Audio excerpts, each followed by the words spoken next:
எல்லாம் வந்திருக்காங்க. மிதிவண்டி அப்படின்னாவே நாங்கள் எங்களுடைய சின்ன வயசுலலாம் கனவாக இருக்கும். ஒரு சைக்கிள் கூட வாங்க முடியாது. நாங்கள் படிக்கும்போது 10th வரைக்கும் நான் சைக்கிள் 11th தான் நானும் சைக்கிள் எங்கள் வீட்டில் வாங்கி கொடுத்தாங்க. அவ்வளோ சந்தோஷமாக இருக்கும். 4-5 கிலோமீட்டர் அழுத்திட்டு போய் நம்ம வண்டி ஓட்ட அழுத்து கூட தெரியாது. அவ்வளோ சந்தோஷமாக போய் படிச்சுட்டு வருவோம். இப்போ அந்த சைக்கிள் வந்து படிக்கிறதுக்கு ஒரு தூண்டுகோலாக அடிப்படையாக அமையும். சைக்கிளில் போய் படிச்சுட்டு வர்றதுக்கு ஒரு ஆர்வம் அவனுக்கு ஆட்டோமேட்டிக்காக படிக்காத பையனுக்கு கூட ஒரு ஆர்வம். அதே போல் அந்த மிதிவண்டி வந்து நம்ம எவ்வளோக்கு எவ்வளோ அடி மிதிக்க தான் அது முன்னேறுது இல்லையா? அது மாதிரி தான் நம்மளோட வாழ்க்கை. எவ்வளோக்கு எவ்வளோ நம்ம துன்பப்படுறோமோ, சோதனைகளை தாங்குகிறோமோ, அது தாங்கி நம்மளால் கடந்து செல்ல முடியுதோ வச்சு அப்போ தான் நம்மளால் ஜெயிக்க முடியும். துன்பம் வந்தவனே தோண்டு போகக்கூடாது.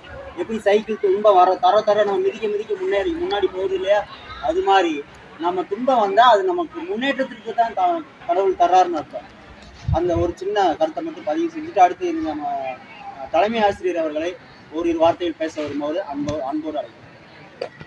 நல்லாயிடும். ஒன்று தொடர்புடையது, அடிக்கடி சொல்றது.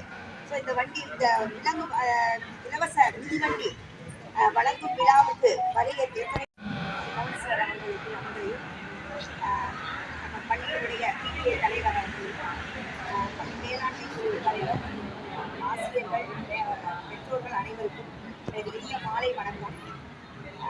இது வந்து சார் சொன்ன மாதிரி வருஷம் வந்து மிதிவண்டிங்கிறது வந்து நீங்கள் பஸ்ஸுக்கு வெயிட் பண்ண வேண்டாம், வேகமாக வந்துட்டு போகலாம். ஸ்பெஷல் கிளாஸ் எல்லாம் இருந்தால் நீங்கள் சேஃபாக போய்க்கலாம். ஏன்னா 4 பேர் சேர்ந்து அந்த சைக்கிளை நீங்கள் யூஸ் பண்ணிக்கலாம் கொடுக்குறாங்க. இது வந்து ரெகுலராக இது எதுக்கு செய்கிறாங்கன்னா, நீங்கள் உங்களுடைய நேரத்தை சேவ் பண்ணுறது. குறுகிய காலத்தில் அந்த உங்களுடைய நீங்கள் வீட்டுக்கு போகலாம், நீங்கள் படிக்கிறதுக்கு உங்களுக்கு நிறைய டைம் இருக்கும் அப்படிங்கிறதுக்காக தான். அதனால் இதை பயனுள்ளதாக மாற்றிக்கோங்க.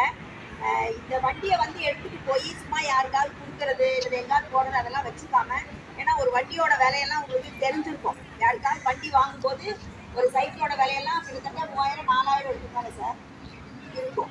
அப்போ நீங்கள் இந்த சின்ன ஒரு ரிப்பேர் வந்தாலும் அக்கறையோடு அதை சரி பண்ணிக்கிட்டீங்கன்னா அந்த வண்டி வந்து உங்களுக்கு ரொம்ப நாளைக்கு அது உழைக்கும்.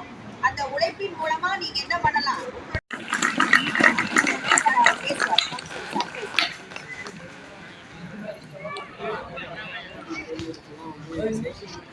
ஸ்கூலில் படிக்கிறவங்களுக்கு ஃபஸ்ட் ப்ரிஃபரன்ஸ் கொடுக்குறாங்க. அதனால் எல்லோரும் நல்லா படித்து எல்லோரும் வேலைக்கு கவர்மெண்ட் வேலைக்கு போகணும். மொத்தத்துக்கு சேஃப்டியாக சைக்கிளையும் சேஃப்டியாக போயிட்டு சேஃப்டியாக வரணும். அனைவருக்கும் வணக்கம். நம்முடைய பள்ளியில் இன்று நம்முடைய அரசு நலத்திட்ட உதவியாக ஒவ்வொரு ஆண்டும் நம்ம வாங்கிட்டு இருக்கிறோம் இலவச சைக்கிள். மேல்நிலை 1ஆம் ஆண்டு மாணவர்களுக்கு